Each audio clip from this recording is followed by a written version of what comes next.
Last class में functional groups की details हमने डिस्कस की थी, तो मैं इसको समराइज कर रहा हूँ कि हमने कौन कौन से फंक्शनल ग्रुप्स जो है वो डिस्कस किए हैं। एक हमने डिस्कस किया था, यानी हमने स्टार्ट किया था फ्रॉम एल्केन, देन फिर हमने आपको बताया एल्कीन, देन फिर एल्कोहल, देन फिर एल्कोहल, फिर कार्बोक्सिलिक एसिड, फिर कार्बोक्सिलिक एसिड, फिर एस्टर, फिर हैलोजिनो एल्केन,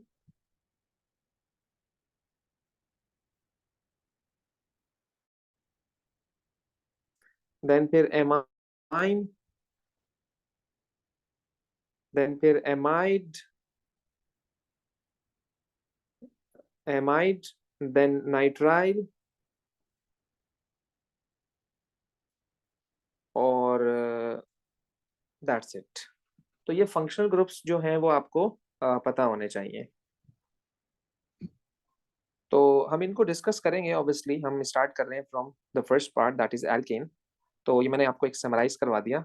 तो आइए ज़रा हम एल्केन से स्टार्ट करते हैं। एल्केन, जैसे आपको नाम से अंदाजा हो रहा है, एल्केन, अल्क, अल्क, अल्क का मतलब होता है कार्बन, अल्क का मतलब होता है कार्बन, और ए एन ई का मतलब होता है single covalent bond. Last time थोड़ा बहुत मैंने इसका आपको टच दिया था। Alk means carbon and A N E means single covalent bond. आवाज आ रही है मेरी? आवाज आ रही है? हेलो? जी आ रही है। हाँ, बस बोलते जाना बेटा, हाँ हूँ करते रहना ताकि मुझे पता लगे जाग रहे हो। आयशा, आवाज आ रही है? Yes sir. Okay okay. अच्छा, एल्केन में compounds having single covalent bond, compounds having single covalent bond and they are called saturated hydrocarbons। इनको हम क्या कहते हैं? Saturated hydrocarbons, saturated hydrocarbons, they are saturated hydrocarbons. और इनका जो सुफिक्स होता है वो क्या होता है? एन। इनके आखिर में क्या लगता है? एन। तो इसकी आइडेंटिफिकेशन है, बेसिकली इसका फिंगरप्रिंट है ये। जैसे हमारे फिंगरप्रिंट्स होते हैं, आइडेंटिफिकेशन होती है हमारी, यही इसका फिंगरप्रिंट है, यूं समझ लो। इसकी पहचान है ये, आइडेंटिफिकेशन। इसके आखिर में एन आएगा। जैसे कि आप देख लो, methane, ethane, propane, butane, pentane, hexane, heptane, octane, nonane, decane, मतलब एन एन आता रहेगा। तो समझ जाओ कि ये एल्केन है, सिंपल सी बात है। तो इसकी प्रैक्टिस हमने लास्ट टाइम की थी कि 1 carbon meth, 2 carbon eth, 3 carbon prop, 4 carbon bute and 5 carbon pent. ये आपको पता होना चाहिए। You have to memorise this.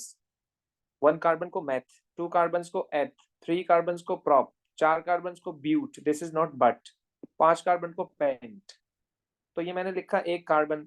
अब मैंने आपको क्या बताया था कि कार्बन की वैलेंसी कितनी होती है? 4 होती है। सो कार्बन को कितने बॉन्ड्स बनाने हैं? 4 बॉन्ड्स बनाने हैं।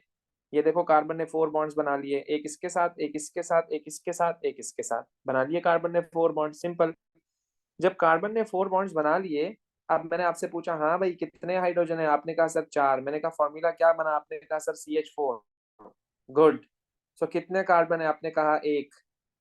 कितने कार्बन है? 1। एक को क्या कहते हैं? आपने यहाँ से देखा, सर एक को मैथ कहते हैं। मैंने कहा लिखो यहाँ पर मैथ।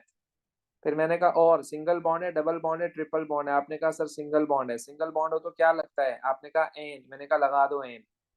तो meth and ane, so the combination of meth and ane overall is methane, overall is methane.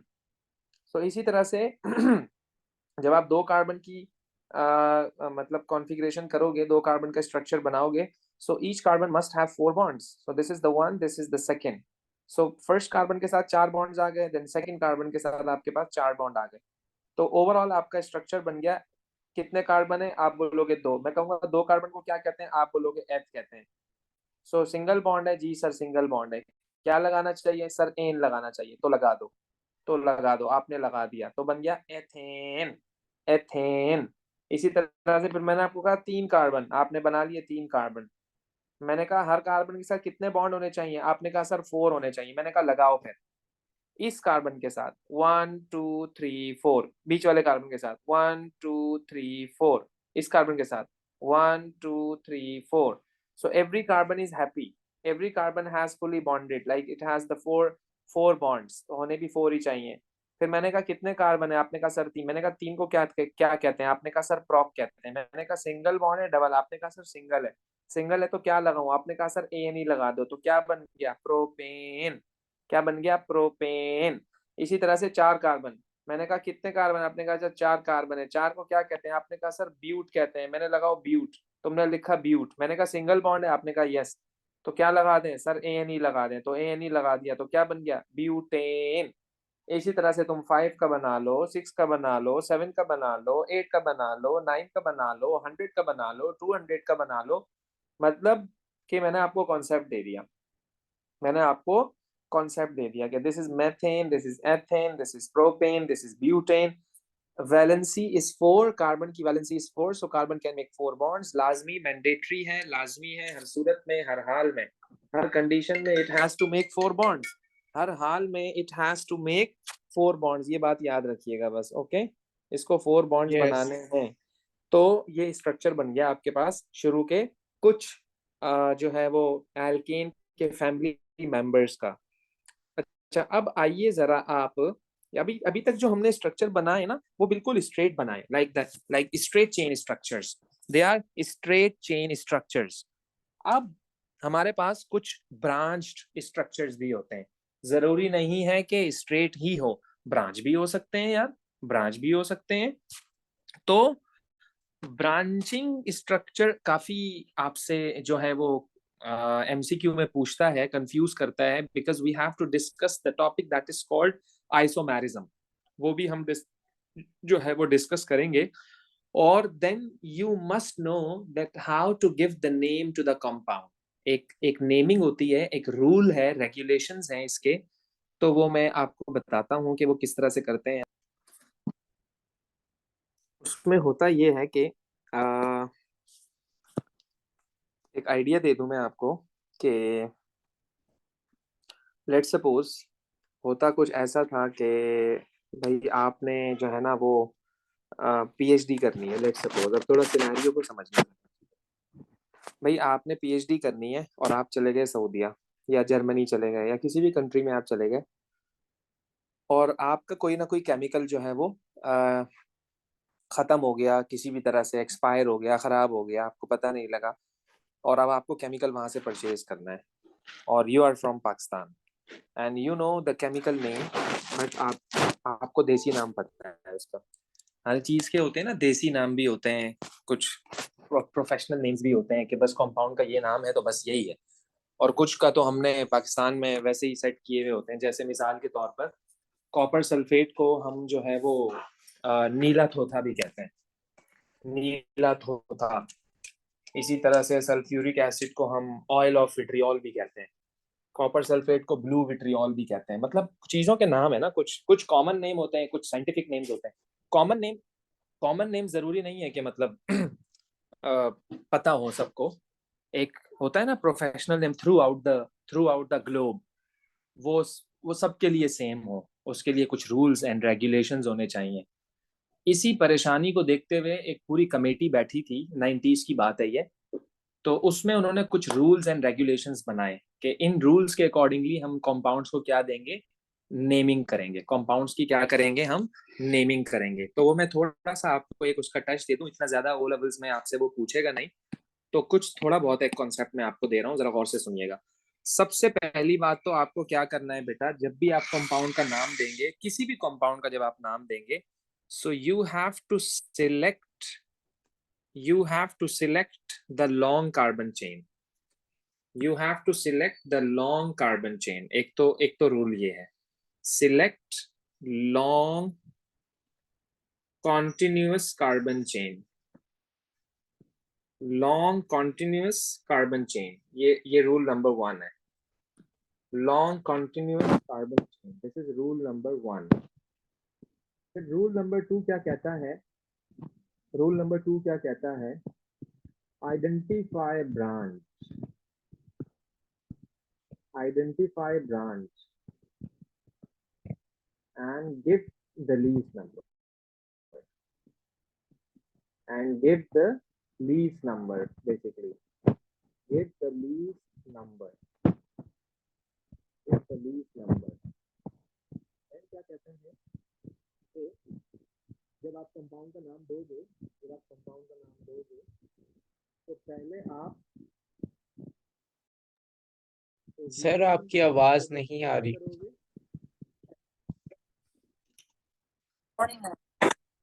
पहले आपको पोजीशन लिखना है, फिर आपको नेम ऑफ ब्रांच लिखना है। अभी मैं एक दो प्रैक्टिस करके आपको समझा भी देता हूँ इसका क्या मतलब है। नेम ऑफ ब्रांच लिखना है आपको, देन फिर आपको क्या करना है, name of long chain, name of long carbon chain.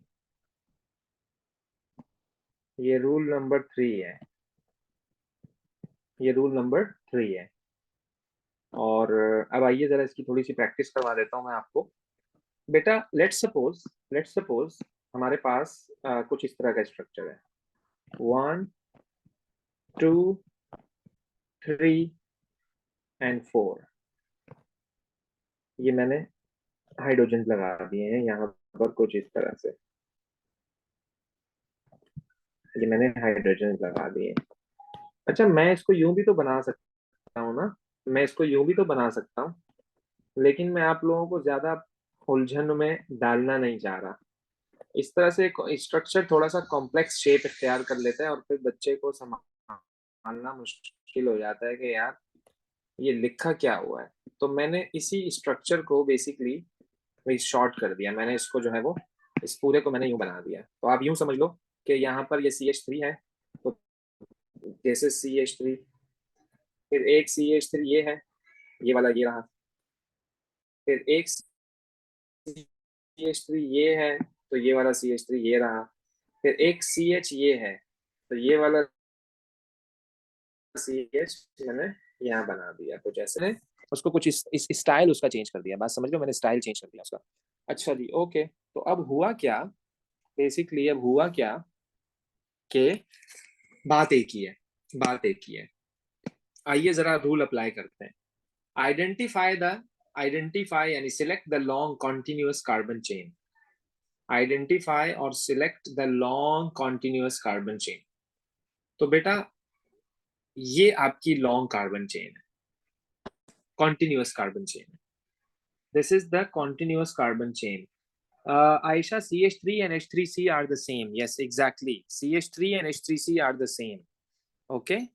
वो मैंने यहाँ पर CH3 को H3C इसलिए लिखा है बेटा कि कार्बन कार्बन से कनेक्टेड होता है ना, तो बेहतर ये है कि आप इसको यूं लिख रहे हो तो आप इसको यूं लिख दो यार, ताकि कनेक्शन कार्बन कार्बन का शो हो जाए। मतलब एक टेक्निकल बात कर रहा हूँ मैं। बेटा मैंने ये लॉन्ग कार्बन चेन सिलेक्ट कर लिया, ओके, ये मैंने लॉन्ग कार्बन चेन सिलेक्ट कर लिया। अब मैंने ब्रांच को आइडेंटिफाई करना है, ये मेरी ब्रांचिंग है, this is the branch, this is the branch. अब क्या करना है, मुझे उस ब्रांच को नंबर देना है, 1 2 3। अगर आप चाहते हो तो यहां से भी नंबरिंग स्टार्ट कर सकते हो, 1 2 3, यहां से भी नंबरिंग हो सकती है, आपकी मर्जी है, 1 2 3। लेकिन दोनों तरफ से नंबरिंग देने पर आपकी ब्रांच को सेम नंबर मिल रहा है, दैट इज 2, सेम नंबर मिल रहा है, दैट इज 2, दैट इज 2। अच्छा जी, ओके, मैंने ब्रांच को नंबर भी दे दिया, मैंने लॉन्ग कार्बन चेन भी सिलेक्ट कर ली। अब क्या करूं, अब क्या करूं, अब मैंने आपको क्या सिखाया कि सबसे पहले आपको क्या लिखना है, पोजीशन। सबसे पहले आपको क्या लिखना है, पोजीशन। किसकी पोजीशन, ब्रांच की पोजीशन। तो ब्रांच की पोजीशन क्या है, सेकंड, यानी कि 2, यानी कि 2। फिर आपको हाइफन लगाना है, कॉमा नहीं लगाना, हाइफन लगाना है, याद रखिएगा। नंबर, बेटा नंबर, नंबर और अल्फाबेट के बीच में क्या आएगा, हाइफन आएगा। नंबर अल्फाबेट को सेपरेट करने के लिए हम क्या यूज करते हैं, हाइफन, हाइफन यूज करते हैं। और नंबर के बीच में क्या यूज करते हैं, comma. Number, number comma number.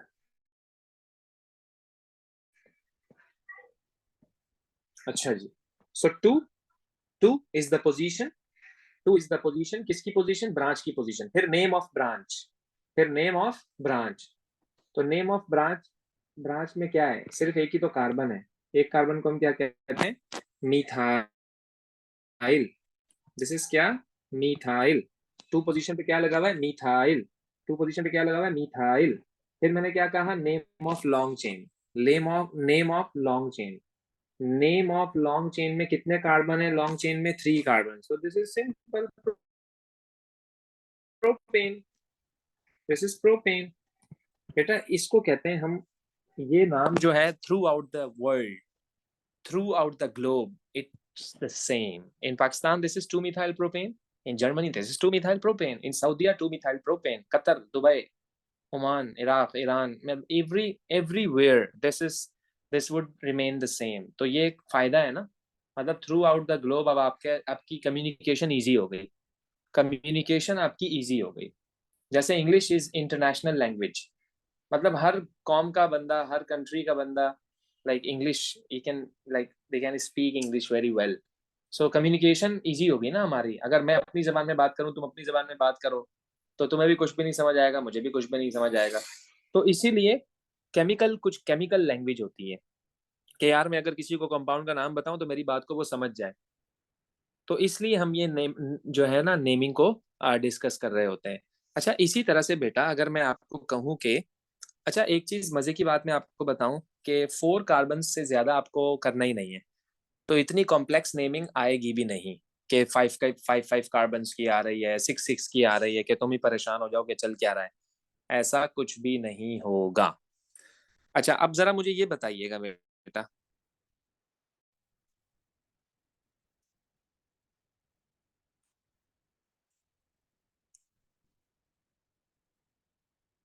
एक इसका नाम बताइएगा और इसका बताइएगा।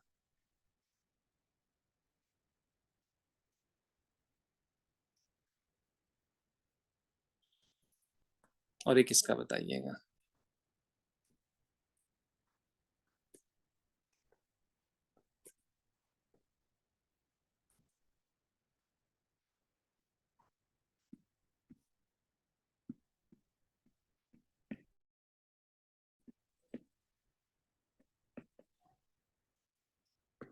This is one.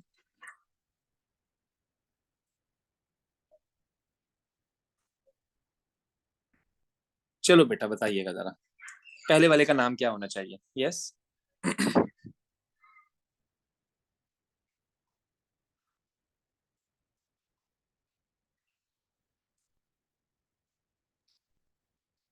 1 2 methyl ethane।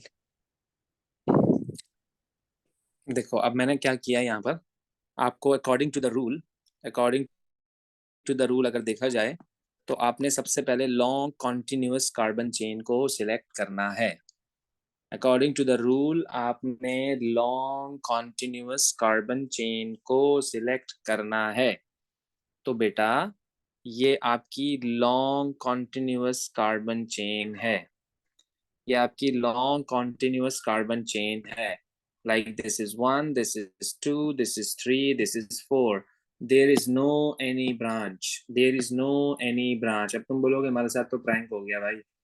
There is no any branching, there is no any branching, this is the long and continuous carbon chain, this is the long and continuous carbon chain. अब आप बोलेंगे sir branch तो है ही नहीं, बिल्कुल भी branch है ही नहीं इसके अंदर। सर नाम क्या होगा? सीधा सीधा नाम है भाई, सीधा सीधा नाम है। That is butane, that is butane, butane. तो मैं आपको दिखाऊंगा, एमसीक्यू में उसने इस तरह से पूछा हुआ है। अच्छा जी, तो this is a part of long chain. अब आप इसको यूं नहीं कर सकते कि सर इसमें ये 2 ब्रांचिंग हो गई हमारे पास और ये हमारा लॉन्ग कार्बन चेन हो गया, मतलब ये नहीं कर सकते यार तुम इसमें। क्योंकि बेटा जब एक चीज कॉन्टिन्यूटी में आ रही है, मतलब एक चीज यूं आ रही है, तो तुम उसे सिलेक्ट क्यों नहीं कर रहे हो भाई? कॉन्टिन्यूटी में आ रही है ना, कॉन्टिन्यूएशन में आ रहा है जब वो, तो आप उसे क्यों नहीं सिलेक्ट कर रहे हो? आप सिलेक्ट करोगे उसे। और एक चीज और बताऊं मैं आपको, कभी भी कॉर्नर्स पर ब्रांच नहीं होती है। ये हिंट है इन क्वेश्चंस की। कभी भी कभी भी कॉर्नर्स पर ब्रांचिंग नहीं होती है, ये हिंट है आपके लिए। कॉर्नर्स पर कभी भी ब्रांचिंग नहीं होगी, मेरी बात याद रखिएगा ये। तो अब आइए जरा सेकंड पर बेटा, सेकंड का क्या नाम है?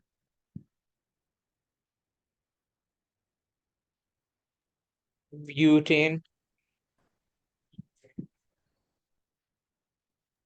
ब्यूटेन।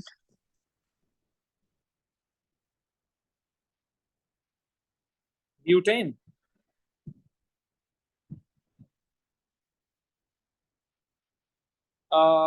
क्योंकि वो भी कॉर्नर है, कॉर्नर पर ब्रांचिंग नहीं होती है, कॉर्नर पर ब्रांचिंग नहीं होती है, so this is also simple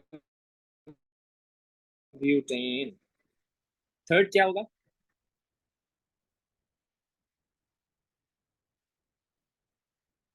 ये भी ब्यूटेन होगा। एग्जैक्टली exactly, क्योंकि ये भी लॉन्ग कॉन्टिन्यूअस कार्बन चेन है, there is no branch, this is also butane. चलें जी नेक्स्ट। ये भी ब्यूटेन है। एग्जैक्टली exactly, ये भी ब्यूटेन है, ये भी कॉन्टिन्यूअस कार्बन चेन है भाई, this is also butane.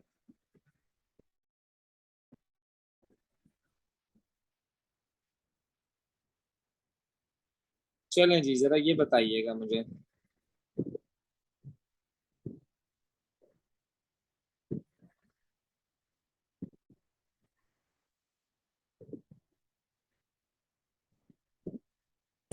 Yes, जल्दी से फटाफट।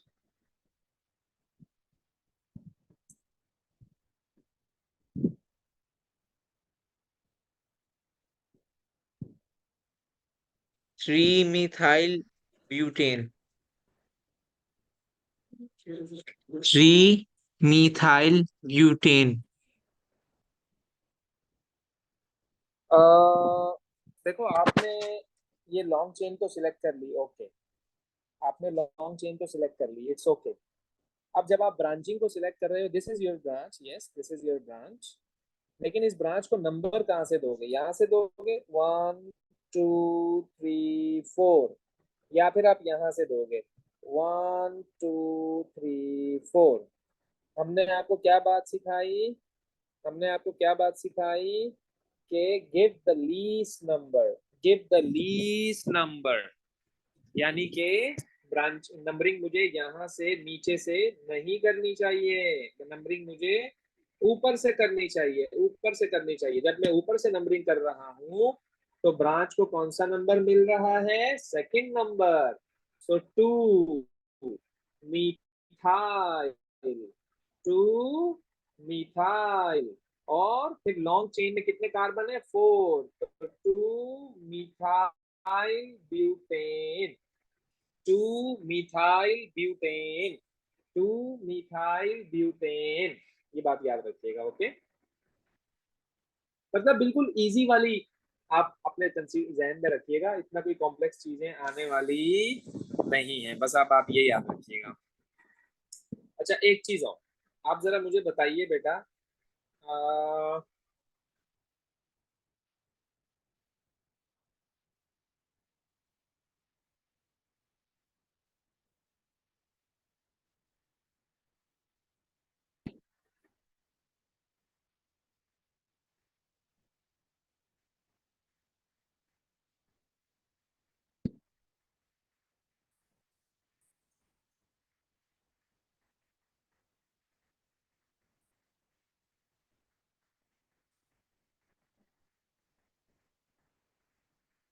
ये देखिएगा बेटा जरा,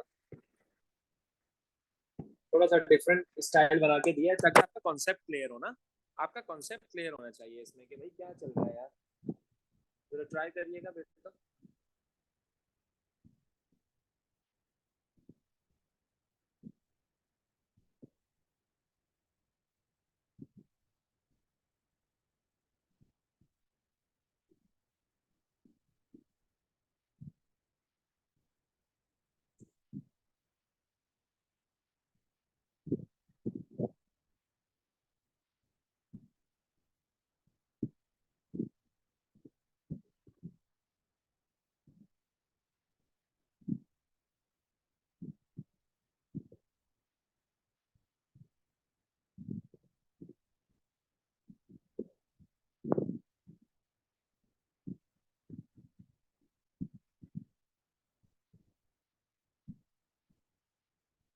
जी, क्या सोचा, क्या सोचा?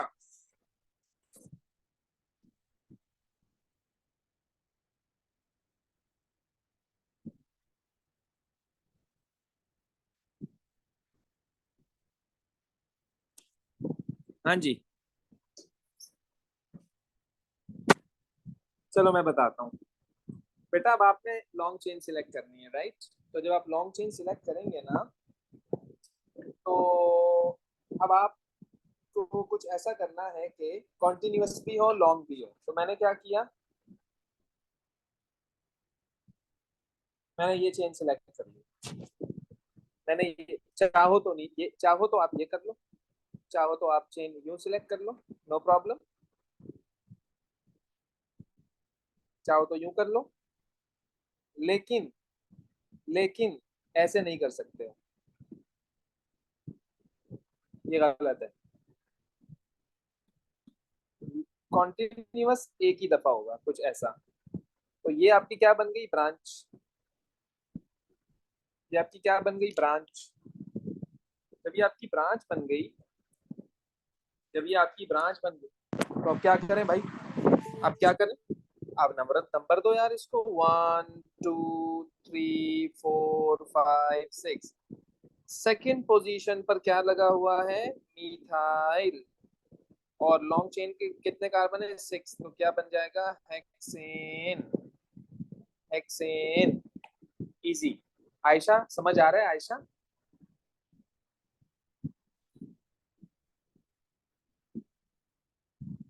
Ayesha you are muted. Can you explain this again? Okay बेटा, हमने इसको जब नाम देना है तो हमने आपको क्या कहा कि इसकी लॉन्ग चेन सिलेक्ट करो। जब मैंने लॉन्ग चेन इसकी सिलेक्ट की, तो लॉन्ग चेन हमने कैसे सिलेक्ट की, कुछ इस तरह से, या चाहो तो यूं कर लो, and this is your branch. तो ये आपके पास आ गया। अब आपको ऑब्वियसली बात है नंबरिंग भी करनी है, अब आपको नंबरिंग भी करनी है, तो मैं नंबरिंग करूंगा। आपकी ब्रांच को ना कम से कम नंबर मिलना चाहिए, ये रूल है, दिस इज द रूल। आपकी ब्रांच को कम से कम नंबर मिलना चाहिए। So this is 1, this is 2, this is 3, this is 4, this is 5, this is 6. So second position पर यानी 2 पोजीशन पर क्या लगा हुआ है, ब्रांच। ब्रांच का क्या नाम है, यानी इसका नाम क्या है, मीथाइल। 2 पोजीशन पर क्या लगा हुआ है, methyl. According to the rule, जब हमने पोजीशन भी बता दी, ब्रांच का नाम भी बता दिया, फिर बचता क्या है, नेम ऑफ लॉन्ग चेन। तो लॉन्ग चेन में कितने कार्बन है, 6, तो name of long chain is hexane. So this is the way that we can give the names to the organic compound. तो मतलब ये है, this is called the scientific name according to the rule throughout the globe. Everywhere this would remain the same. ऐसा नहीं है कि ये सिर्फ लोकल नाम है, हम इसको, हमें पता है कि ये क्या है, बाकी लोग इसको किसी और नाम से जानते हैं, नो, ऐसा कुछ भी नहीं है। सो इंटरनेशनली ये डिसाइडेड है, दिस इज द लॉ, कि हम हर ऑर्गेनिक कंपाउंड को on the basis of the rules naming करेंगे, ताकि थ्रू आउट उसका नाम क्या हो, सेम हो। तो ये आपको पता होना चाहिए। आइएगा जरा, और ये जो हम ब्रांच कर रहे हैं ना, हमने इसको यहाँ पर क्या डिस्क्राइब किया था कि ये है ब्रांच्ड एल्केन।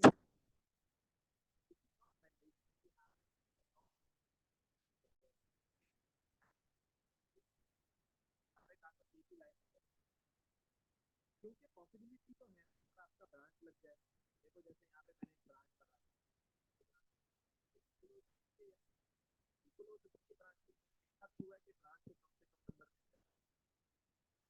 लिखा भी हुआ है कि ब्रांच को कम से कम नंबर मिलना है, मैंने बताया भी हुआ है कि ये पोजीशन है, ये आपका शॉर्ट चेन है। Sorry, I can't hear you.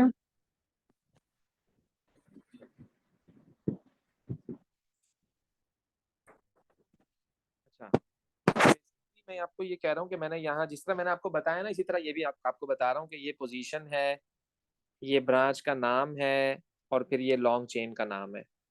मतलब अकॉर्डिंग टू द रूल्स, जैसे हमने रूल डिस्क्राइब किए थे उसी के अकॉर्डिंगली मैंने इसको नाम दिया हुआ है। अब ये देखो जरा, ये भी मैंने बताया आपको, ये आपका मेन चेन है, लॉन्ग चेन है, और इस पे ये एक ब्रांच लगी हुई है, उस ब्रांच को नाम दिया हुआ है 2 मिथाइल आपका ब्यूटेन है। अल्फाबेट और अल्फाबेट के दरमियान कोई गैप नहीं होना चाहिए, dash between letter and number and comma between number and number. इसको भी आप देख लो, this is 2 methyl propane, this is 2 methyl propane. तो मतलब हम कंपाउंड को नेम देते हैं अकॉर्डिंग टू द रूल्स, कुछ इस तरह से। और बहुत आगे तक नहीं जाना है हमें, बस 4 कार्बन तक ही रहना है, और 4 कार्बन तक I think so this is not a big deal. तो मतलब ये आपसे चीजें जो है वो हो जाएंगी। बेसिकली देखो, जरूरी नहीं है कि आपके ब्रांच पे CH3 ही लगा हुआ हो, तो ऐसा जरूरी तो नहीं है ना कि आपके ब्रांच पे CH3 लगा हुआ हो, क्योंकि पॉसिबिलिटी क्या हो सकती है, आप जरा देखिएगा कि लेट्स सपोज आपके पास कोई ऐसा कंपाउंड है,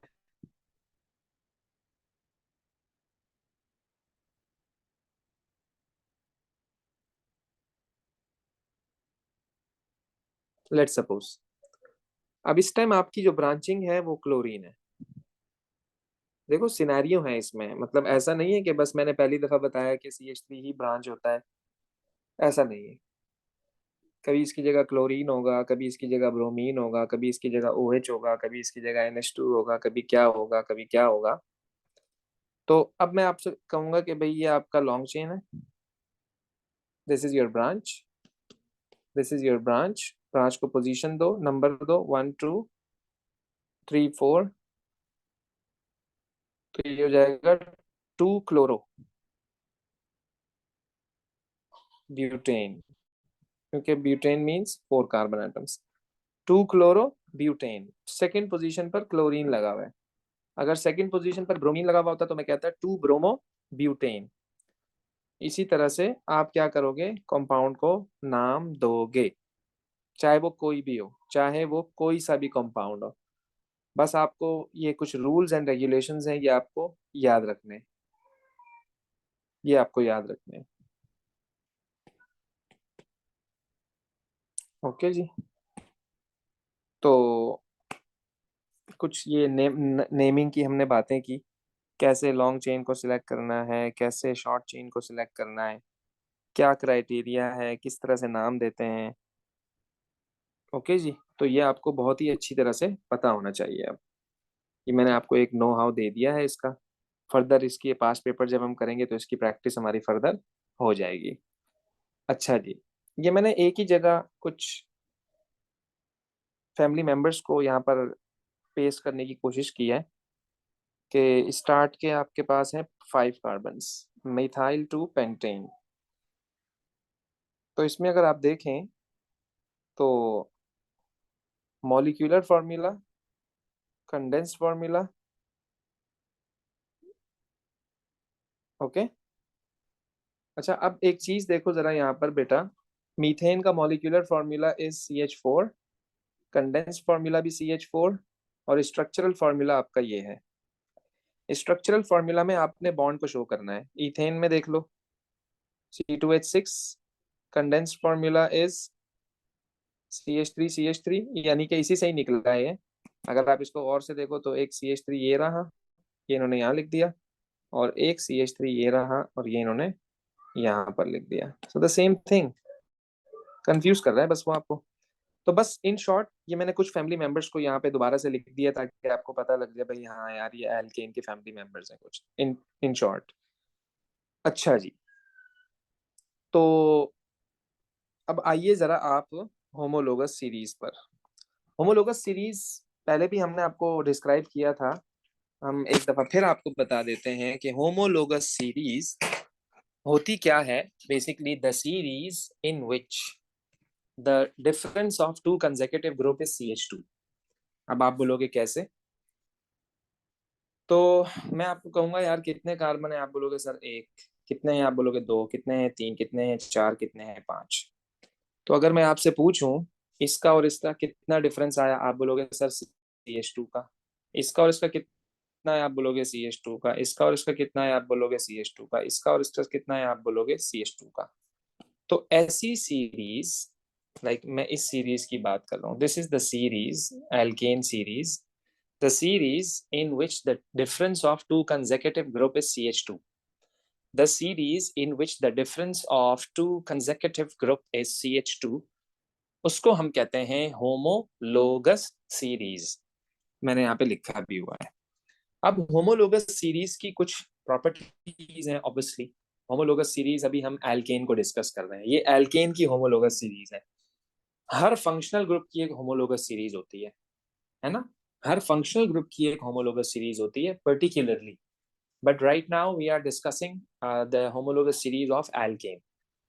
नंबर 1 बेटा, एल्केन्स यानी अभी तक हमने जितना भी डिस्कस किया है, चाहे वो ब्रांच्ड हो, मेन बहुत इंपॉर्टेंट बात करने लगा हूं मैं, चाहे वो ब्रांच्ड हो, चाहे वो अनब्रांच्ड हो, चाहे वो ब्रांच्ड हो, चाहे वो अनब्रांच्ड हो, they are insoluble in water. ये कॉन्सेप्ट है, they are insoluble in water, this is the concept, right? कोई भी हो 50 carbon, 100 carbon, 200 carbon, 1 carbon, 2 carbon, 3 carbon, they are insoluble in water. याद रखो ये बात। अब आप रीजन अगर पूछ रहे हो तो बस एक शॉर्ट सा मैं बता रहा हूँ आपको, इतना डिटेल में आपको जाना भी नहीं है और ना मैं जाऊंगा। बेटा water is polar, water has charge, जबकि हाइड्रोकार्बन्स पर कोई चार्ज नहीं होता है। ओके, हाइड्रोकार्बन्स पर कोई भी चार्ज नहीं होता है। जैसे मैग्नेट्स होते हैं ना, मैग्नेट्स, मैग्नेट्स के दो पोल्स होते हैं, एक नॉर्थ पोल और एक साउथ पोल। तो मैग्नेट हमेशा उससे चिपकेगा जिसके पोल्स होंगे, like opposite charges attract each other ना। अब किसी चीज पे पोल है, लेट्स सपोज प्लास्टिक है, अब प्लास्टिक पे तो नहीं चिपकता, मैग्नेट प्लास्टिक को तो अट्रैक्ट नहीं करता, तो वो अट्रैक्शन होती है between the charges, between the opposite charges. ये बात याद रखिएगा। बेसिकली ये अट्रैक्शन होती है बिटवीन द ऑपोजिट आयंस, चाहे वो कैट आयंस हो, एन आयंस हो, जो भी हो, खैर। तो they are insoluble in water, क्योंकि इन पे कोई भी चार्ज नहीं होता, ये न्यूट्रल होते हैं, कोई चार्ज नहीं होता इन पर। और सॉल्युबिलिटी के लिए चार्ज का होना बहुत जरूरी है, सॉल्युबिलिटी के लिए चार्ज का होना बहुत जरूरी है, बस इतना याद रखो, बहुत है। दूसरा, they have specific melting point and boiling point. अब देखो मैंने स्पेसिफिक का वर्ड यूज किया है, मैं ये नहीं कह रहा कि हाई होते हैं या लो होते हैं, ये मैंने यहाँ पे स्मार्ट वर्क किया है। मतलब आपका कॉन्सेप्ट मैं बिल्डअप करना चाह रहा हूँ, मतलब रट्टा नहीं लगाना बस हाई मेल्टिंग पॉइंट, बस लो मेल्टिंग पॉइंट, नहीं, ऐसा नहीं है। ये डिपेंड करेगा नंबर ऑफ कार्बन्स पर। लास्ट टाइम भी हमारी इस पे बात हुई थी, इंटरमॉलिक्यूलर फोर्सेस का टॉपिक है ये, लास्ट टाइम भी हमारी इस पे बात हुई है कि बेटा as the number of carbon increases, as the number of carbon increases, तो याद रखना melting point and boiling point increases. I'm repeating, as the number of carbon increases, as the number of carbon increases, so the melting point and boiling point increases. Melting point and boiling point increases as the number of carbon increases. उसकी वजह क्या है? उसकी वजह क्या है कि बेटा इंटरमॉलिक्यूलर फोर्स इंक्रीज हो रही है, इंटरमॉलिक्यूलर फोर्स इंक्रीज हो रही है। याद रखिएगा कि इंटरमॉलिक्यूलर फोर्स डिपेंड करती है नंबर ऑफ कार्बन्स पर। भाई छोटा मैग्नेट होगा तो कम अट्रैक्शन होगी, बड़ा बिगर मैग्नेट होगा तो ज्यादा अट्रैक्शन होगी, ऑब्वियस सी बात है, सिंपल सी बात है। तो ये मिसाल के तौर पे आपके पास है, एक ये ले लो और एक ये ले लो, अब इन दोनों में डिफरेंस देख लो तुम। अब उसमें एक कार्बन है बेचारा शरीफ सा, सीधा साधा सा, उसका मेल्टिंग पॉइंट कम होगा, और ये नीचे जो है इतना ज्यादा कार्बन है, इसके अंदर 5 कार्बन है, तो इसका मेल्टिंग पॉइंट ज्यादा होगा, क्योंकि ये बड़ा मैग्नेट है, इसमें फोर्स ऑफ अट्रैक्शन ज्यादा है। क्या मेरी बात समझ आ रही है दोनों को? ओके। जी। तो अब ये मैंने इसको एक्सप्लेन किया। अब एक टर्म होती है वोलेटिलिटी। वोलेटिलिटी, वोलेटिलिटी का मतलब होता है something which evaporates at room temperature. Volatility का मतलब है something which evaporates at, like higher temperature कह लो या आप रूम टेम्परेचर कह लो उसको। तो मुझे यहाँ बेहतर ये है कि लिखना चाहिए एट रूम टेम्परेचर, किसी भी टेम्परेचर पर वो इवेपोरेट हो जाता है। रूम टेम्परेचर मैंने लिख दिया है, चलो लेट्स सपोज। तो बेटा अगर कोई चीज जल्दी इवेपोरेट हो रही है तो यार आप सोच सकते हो ना बेटा, आप प्रिडिक्ट कर सकते हो ना कि उसकी फोर्स ऑफ अट्रैक्शन कम होगी।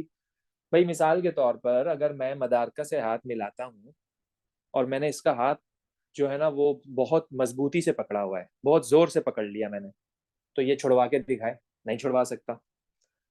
इसी तरह मॉलिक्यूल ने एक दूसरे के हाथ पकड़े हुए हैं, अगर जोर से पकड़ा हुआ है तो सवाल ही नहीं पैदा होता कि वो वोलेटाइल है, रूम टेम्परेचर पर इवेपोरेट कर जाए। अब परफ्यूम्स के मॉलिक्यूल ने एक दूसरे का हाथ बहुत वीक, मतलब बहुत लूज लूज पकड़ा हुआ होता है, तो बस उसको हल्का सा हीट मिलती है, टेम्परेचर मिलता है, वो इवेपोरेट हो जाता है, वो वोलेटाइल इन नेचर है। अल्कोहल भी ऐसे ही है, पेट्रोल भी ऐसा ही है, गैसोलीन, कैरोसिन ऑयल भी ऑफुली ऐसा ही है ऑलमोस्ट। तो कुछ लिक्विड्स ऐसे होते हैं जो रूम टेम्परेचर पे इवेपोरेट हो जाते हैं, लाइक दे वी से दे आर मोर वोलेटाइल। जो मोर वोलेटाइल होता है उसकी इंटरमोलिकुलर फोर्स बहुत वीक होती है, और जो लेस वोलेटाइल होता है, मतलब कि जो इवेपोरेट ही नहीं हो रहा, तो पक्की बात है उनकी अट्रैक्शन स्ट्रॉन्गर है, उनकी अट्रैक्शन स्ट्रॉन्गर है, तभी तो वो वोलेटाइल नहीं हो रहा। तो समझ जाओ, नंबर ऑफ कार्बन ज्यादा है, इंटरमोलिकुलर फोर्स ज्यादा है, तो मैंने क्या लिखा है यहाँ पर, as the number of carbon increases so the volatility decreases, as the number of carbon increases so the volatility decreases। तो बस ये याद रखिएगा आप लोग। बेटा ये है फिजिकल प्रॉपर्टीज ऑफ एल्केन। बस इसके बाद फिर केमिकल प्रॉपर्टीज स्टार्ट होती हैं।